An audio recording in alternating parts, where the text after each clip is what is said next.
Dakāras rallija reida dalībnieki šodien šķērsoja Andu kalnus un no Argentīnas ieradās Čīlē. Motobraucējs Francisco Lopes Čīlē ierodās milzu ovāciju sagaidīts ar uzvaru kabatā. Bet Mitsubishi komandai kārtējās tehniskās problēmas.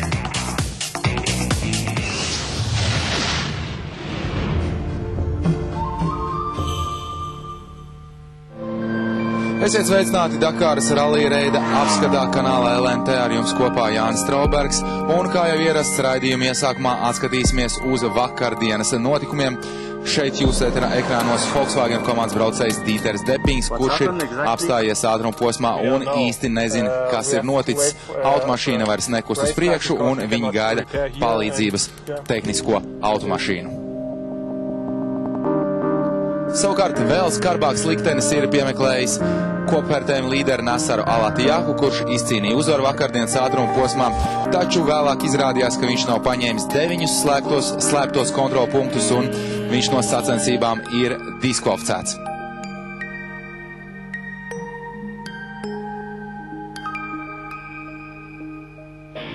Vēl vakarā liela neziņa bija arī par Rīgas rallija reidu komandas ekipāžu atrašanos vietu kopvērtējumā, jo pēc atceltā 5. ātruma posma viņu pozīcijas nebija konkrēti nosakāms.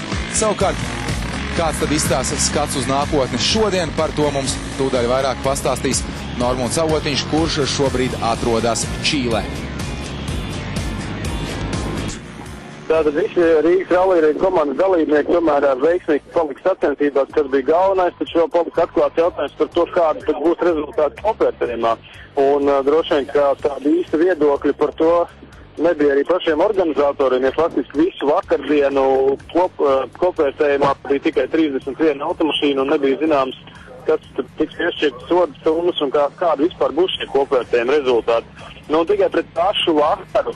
Pašā vakarā, kad mums visi jau bija pabeiguši 6. ātruma posmu, viņi atbraukuši un sapratuši, ka sacensības joprojām turpinās, tad noskaidrojās, ka kaut kāds kopvērtējums tomēr tā kā ir ieviests.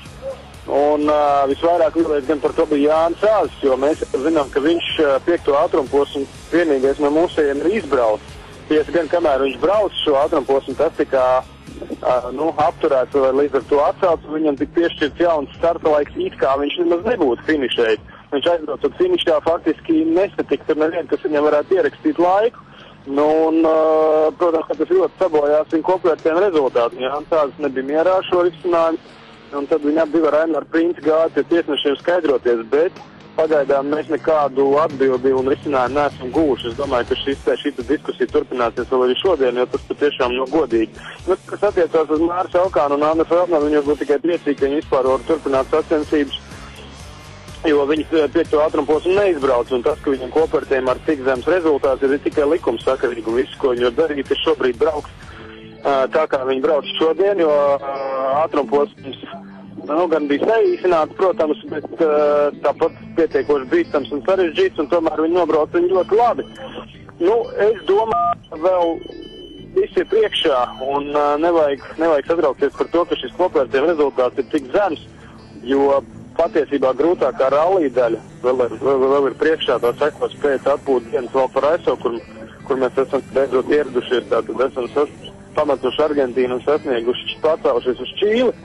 Un gan jau, ka kopumā zinot, kāds ir mūsu braucēju ātrums un sniegums kopumā, kāda, teiksim, pēdējo 2 ātruma posmu rezultāti, es domāju, ka tas kopvērtējums ļoti ātri uzlabosies. Vismaz tāda ir mana pārliecība. Ar tehniskām problēmām mēs vairāk vai mazāk esam tikuši galā. Mēs zinām, kas var notikt. Protams, visu paredzēt nav iespējams. Mēs zinām, kas var notikt, kā var notikt. Arī braucēji ir apmēram sapratuši, kādu tipu kāpas mūs gaida, izņemot, protams, lielais nezināmais ir atakams tūkstnes, bet tas ir lielais nezināmais pilnīgi visiem, bet tās kāpas, kas ir šajos ātruma posmos, varētu teikt atkosts. Mārs pat izteicās, ka viņam tāds pat ļoti ir paprātam, un tas arī ļoti labi atsaucās uz rezultātu. Un runāt par Aināru Vinteru, es domāju, ka tur nevienam nav šaubu, ka viņš brauc ļoti labā līmenī, un un arī nav vēl teikt, kurā vietā kopvērtējumā viņš šīs sacensības pabeigs, jo izredzes atgriezties pirmajā desmitniekā viņam pilnīgi noteikti ir. Bet prieks par to, ka Oskars, ar kuru nebrauc latvieši, tomēr arī tik labi startēja, jo Aurēlijs Petraitis ar zaļā krāsā nokrāsot Oskara automašīnu ir ļoti labā vietā kopvērtējumā. Nu, nav tā, ka viņam sacensības būtu bez problēmām, ir viņam arī visādi piedzīvojumi. Bet laikam viņam ir vienkārši būs godīgi dažādi paveicies, nu. Un līdz ar to no nopietnām nepatikšanām viņš ir ticis vaļā.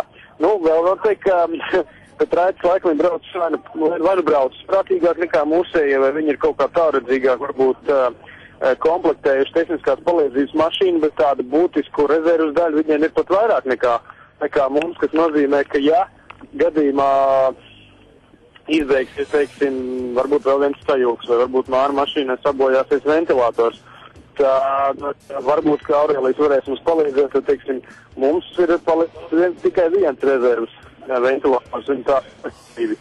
Un es saprotu, viņam arī sajūgam un bremzēm šādas rezervas daļas. Tā kā, nu, šajā gadījumā, es domāju, ka savstarpēji izpalīdzēšana neizpalīdz, bet es ceru, ka tas nebūs vajadzīgs. No vakardien pierādījās, ka rīkotāji ir mazliet pārēķinājušies ar ātrumposmiem, precīzāk ar to, kāda būtu jāorganizē un ko tie spēj vai ne, arī nespēj spēj izturēt, jo lieta ir tāda, ka droši vien daudz nav pamanījuši līdz šim, ka smagās mašīnas startēja vienā ieskaitē ar vienu pāriem automobīļiem. Tātad starta kārtība bija visiem kopā, nevis smagie automobīļi pēc tam, kas būtu tikai loģiski. Nu, un tas noved pie tāda rezultāta, ka, piemēram, 18. starta vieta sarakstā bija cīņas Kamala vai DAFA automobīlim. Nu, un tās mašīnas nav iespējams apdīt, pie tam smagie automobīļi šausmīgi apdīvājā ceļus un arī bezceļus, un ir vietas, kur pēc tam viegli automobīļi vienkārši vairs nevar izbraukt. Bet, nu, es zinu, ka tur pat bija kaut kādas komandas, kas bija rakstījušas protestus un tam līdzīgi, bet nekāds rezultāts tas nebija. Dienas līdz vakarā mēs satikām DAF komandas pārstāvu, kurš teica, ka 10:00 vakarā kāpāt vai kādā citā sarežģītā vietā, joprojām sēžot 14 vai apmēram 15 smagie automobīļi, tātad pie tam sacīkšu automobīļi, tātad T4 klases. Un tas nozīmē, ka šī trasa ir bijusi vienkārši pārāk smaga. Un tāpēc pēc neoficiālas informācijas šodien sacensības smagajiem automobīļiem ir T4 klasē vispār tika atcelts, jo, nu, bija skaidrs, ka tie dalībnieki neatgriezīsies trasē. Jo smagām mašīnām vispār iet diezgan nelāgi, jo vēl vakardien Einārs Vinters stāstīja, ka viņš bija redzējis apgāzušos manu sacīkšu automobīlu, kurš bija patiesībā jau varējis 5. ātrumposmā, bet viņš ir apgāzies tādā vietā, ka viņam neviens īsti netiek klāt, lai to mašīnu uzsliet atpakaļ, un tā grunts ir pārāk nīks. Un kāds tur ir risinājums iestājies, joprojām vēl nav zināms, par to droši vien ziņosim. Bet, nu, vismaz fakti tas, ka beidzot būs tā, ka smagās mašīnas brauks aiz visiem citiem dalībniekiem, jo viņiem šī cīņa kopvērtējumā absolūti nav nepieciešama. Viņi cīnās savā starpā, bet toties, ja viņi uz starta stājās priekšā lielākajai daļai vieglu automobīļu, kur piedāvām objektīvi ir ātrāk, tad, nu, tās sacensības padara absolūti neizturams. Šodienas sacensību reģionā turpināja līt lietus, tādēļ šodien paredzētais speciālais ātrumposms tika saīsināts uz 243 km, tātad uz pusi.